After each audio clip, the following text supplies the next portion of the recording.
the learning styles, whether kinesthetic, hands-on, visual, or auditory, I do think that it is really worthwhile knowing what our and our children's predominant learning style is, because it really, really can help us.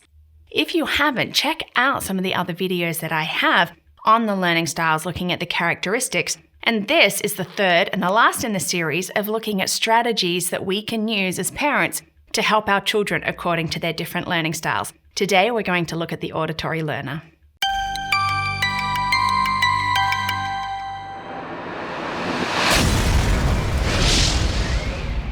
Thank you for watching this Learning Life video, and I hope that it helps you. And if you know someone that this might help, or you think has a child with an auditory learning style, feel free to share this video.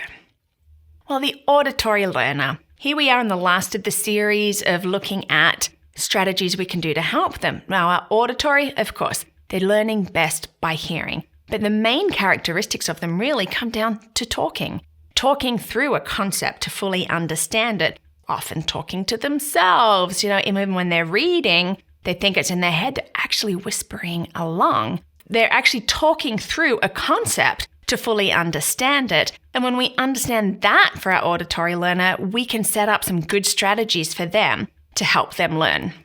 And it is key to know that actually our auditory learners do better in tests by being able to answer orally rather than written. It's usually not set up like that in schools. It's a lot easier if we're homeschooling, but it is good to know. What are some strategies that we can use as parents to be helping our auditory learners? Well, reading aloud. When they're younger, of course, read their books aloud to them. This is really, really key.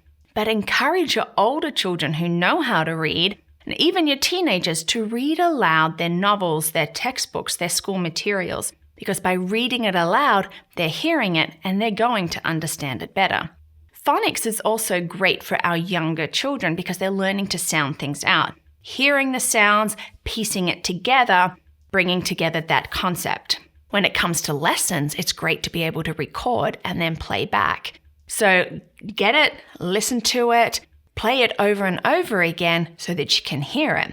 As part of your study tools, you can be actually recording yourself and then playing it back and hearing it, because this is really hitting one of what I call the 3 R's of rhyme, rhythm, and repetition. Our auditory learners do great with rhyme, so putting things together in rhyme with a good little rhythm, like that little sort of beat that goes along, is going to help them. And repetition is going to help with memorization. This can be really good when it comes to studying. I really can't say that enough. When it comes to our auditory children, one of the best things that we can do is encouraging everything out loud. Now, study skills.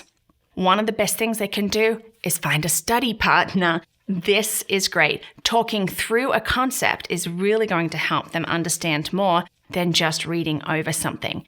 But if reading is important, there's a great tool called RCRC, Read, Cover, Recite, Check. I actually have a video on this, and I'll put the link in the blog post, because this is a great tool. It's helping them in their reading, keeping things out loud, getting that repetition, and helping their brain to engage and to fully understand. Now, parents, when your children are doing their homework and studying at home, this is where I really encourage you to step in. Because one of the best ways for them to really be able to study is for you to ask questions and for them to answer. Silent study is not going to be great for them. Just reading over something is not going to be the best thing for them. Talking through that concept, sharing everything that they know about it, is one of the best ways that they can study. So ask them questions, engage in it, let them just tell you everything that they know about that subject. And then there's verbal instructions. We often think, children need that repetition, or we need to have it written down. Well, our auditory learners are going to do it best if you tell them what to do. If it's been written out, then read it out loud.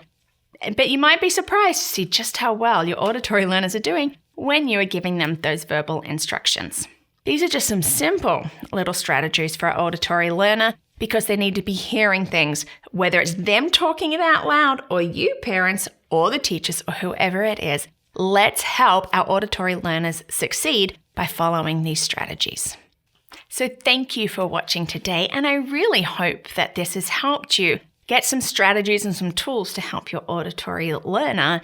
And if this is something that you really like maybe you could consider partnering with us through Patreon so that we can continue to be a blessing to others bringing out material like this.